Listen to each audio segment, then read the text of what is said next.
हमारे यहाँ मैंने बताया कि जो विदेश के लोग बैठे हैं इनमें से लोग कुछ कुछ तो ड्रग्स तक बहुत लेते हैं, क्योंकि इनके यहाँ सब चीज़ रिलेटिव चलती है कि शराब से ड्रग अच्छा तो ड्रग लो, पर शराब इतनी गंदी चीज़ है उसको ही क्यों नहीं छोड़ देते।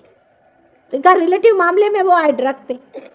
और सिगरेट तो सोचते बहुत ही सीधी चीज़ है, लेकिन ये इतनी घातक चीज़ है सिगरेट। और दूसरा ये कि इसलिए घातक है कि कम से कम शराब पीने के लिए आपको बोतल खोलनी पड़ेगी, उसके वो कुछ ग्लास वास लगेंगे। लंदन में तो आपको उसका स्पेशल ग्लास, वो भी एक उन लोगों ने बनाया हुआ ट्रिक कि आपको ब्रांडी पीना है तो ऐसा पियो, वो पीना है तो ये पियो, जिससे उनके क्रिस्टल बेचे जाए यहाँ पे हर एक का अलग अलग।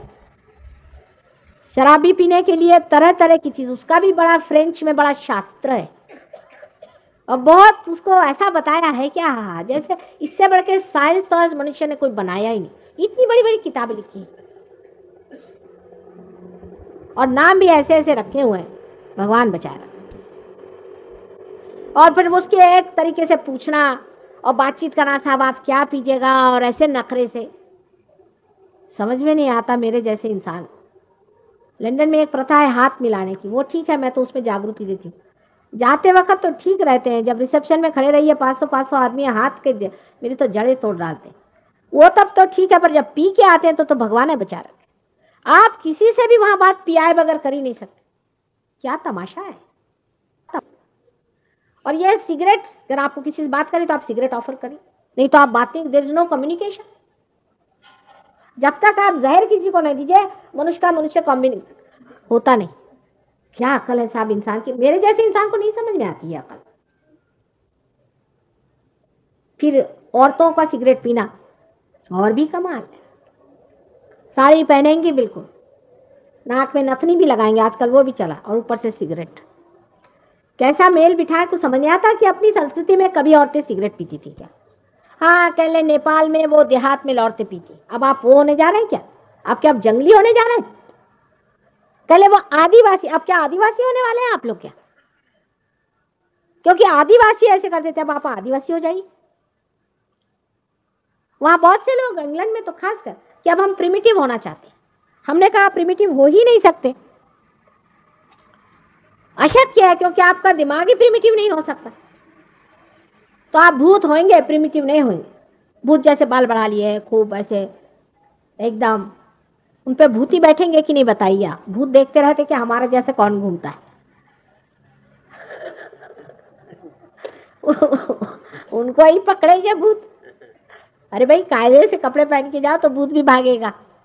आप अगर शराबी होंगे तो आपके ऊपर एक शराबी आके बैठ जाएगा और आप इतनी शराब पिएंगे कि आपको पता नहीं। आप अगर स्मोकिंग करते हो तो सिगार पीने वाला आ जाएगा, हाँ आपको पता नहीं, ये भी होता है। अब जब सिगार पीने वाला, आपको अगर सिगार नहीं मिली तो आप खत्म, कुछ मजा ही नहीं आने वाला जिंदगी का। सारी जिंदगी आप रोते रहेंगे कि हमें सिगार ही नहीं मिली, सिगार पे आपकी सारी जिंदगी है। और कितनी डेंजरस चीज है, इसको आप समझ लें कि शराब पहले अंग्रेज इतना सा पीता था, तीसरे जनरेशन में सब लोग पब में मरेंगे।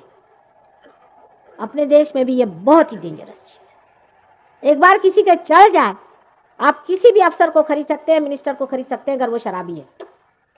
कमजोरी, इतनी कमजोर चीज होती है, इतनी कमजोरी इंसान के अंदर डाल देती, बहुत कमजोर कर देती इंसान को, क्योंकि उसको आप खरीद सकते हैं एक बोतल पर। मुरारजी भाई कहते हैं करूंगा, पता नहीं कब शुरू करने वाले हैं। आप लोग उनके खिलाफ इतनी इतनी बातें लिखते हैं, इसलिए वो नहीं कर रहे कि कहने लगे उससे और भी बूट लेगिंग होगा। 2 दिन होगा फिर खत्म हो जाएगा, मरने दीजिए।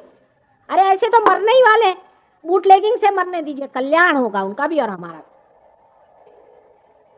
और एक्सप्लेनेशंस और लोग देते हैं किससे बढ़ेगा, कभी नहीं बढ़ने वाला। 1 जनरेशन में नहीं, 2 जनरेशन में, 3 जनरेशन में बिल्कुल लोग शराब छोड़ देंगे।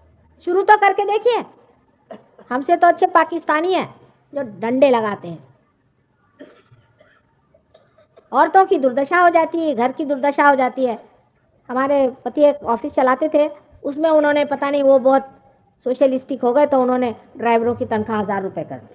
उनकी बीबियाँ आई हमारे पास में 4-5 महीने में, कह ये क्या साहब ने कर दिया, आफत कर दी। मैंने कहा क्यों, पहली चीज़ शराब, दूसरी चीज़ औरतें, और तीसरी चीज़ ये हो कि अब घर पे आते ही नहीं, गुत्ते पे पड़े रहते, मोटरें इनकी दबादब टूटने लगे दफ्तर की, और उनके बच्चों को खाने को नहीं, बोतल घर में आई और बच्चे भूखे मरे। उससे अच्छा कहने लगे साहब 1000 रुपये देने के अलावा ये करते कि हमारे बच्चों के एजुकेशन का पैसा दे देते, कुछ और फायदा कर देते। रुपया दे दिया, हो गया। अब ये रुपया के लिए लड़ते हैं ना सब लोग, तनख्वाह बढ़ाइए, किसी की मत बढ़ाना।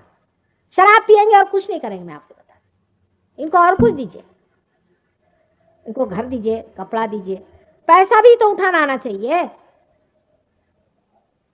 किसी नौकर को आप ज्यादा पैसा दे दीजिए, बड़े आप दया धर्म करके उनके ऊपर उपकार करें। आप देखिए ना, आपके छक्के पंजे छोड़ा दे जो कहिए। लक्ष्मी को भी तो स्वीकार्य करने में एक डिग्निटी होनी चाहिए, कोई प्रतिष्ठा बढ़नी चाहिए। रुपया पैसे से आप कभी नहीं इंप्रूवमेंट कर सकते। उनको खाने को दीजिए, ठीक है, लेकिन उनको भिखारी मत बनाइए। भिखारी को आपने चवन नहीं दी, वो सिनेमा का टिकट लेके बैठ गया, देख लीजिए। इसलिए पैसे का भी संतुलन समझना चाहिए कि जिस पैसे से इस तरह की गंदी चीजें खरीदी जाती हैं, उसके वितरण से या उसके वृद्धि से कोई देश समृद्ध नहीं होगा। समृद्ध तो मनुष्य से होता है। अभी हमारी जो एक कल्पना है कि अगर हम अपने देश को ऐसे डेवलप कर लें, आपके पास सिवाय प्लास्टिक के और कुछ नहीं आ सकता। उनके पास है क्या? पत्थर। समृद्ध मनुष्य को होना चाहिए। आदमी एक एक बादशाह होना चाहिए, खुद बादशाहत होनी चाहिए। जैसे कृष्ण थे कि गोपों में और जंगलों में गैया चराते और राजा थे, सोते थे जमीन पर और बादशाह थे। ऐसी बादशाहत होनी चाहिए तबीयत की, ना कि इन प्लास्टिक की चीजों की। जो आदमी चीजों के पीछे में भागता है और हीरे जवाहरातों के पीछे में दौड़ता है और दूसरों को नोचता खसोटता है, इससे बढ़ के भिखारी और दरिद्री कौन हो सकता है? ये दरिद्रता का लक्षण है। एक संतोषी जीव जो होता है वो असल में बादशाह होता है। ऐसी बादशाहत हमारे भारतीयों की होने में कोई भी समय नहीं लगने वाला। जरा सी और नजर करें कि जिन्होंने इतना पाया भी है वो आज कहाँ बैठे हैं। श्री कृष्ण के अनंत उपकार इस संसार पे हैं, महान उपकार उनके संसार पे, कि उन्होंने अवतार ले करके और हमारे अंदर ये चेतना भरी कि हमें परम को पाना चाहिए और परम ही को स्वीकार करना चाहिए और उसी की सत्ता और शक्ति में पनपना चाहिए। और उनको शरण जाने से हमारी विशुद्धि पूरी तरह से खुल जाती है और हम एक साक्षी स्वरूप हो जाते हैं। उन्हीं को वंदन करके हम अब ध्यान करेंगे। सभी सहजियों से विनती है, हमारे इस चैनल को सब्सक्राइब करके सहज को फैलाने में हमारी मदद करें। जय श्री माता जी।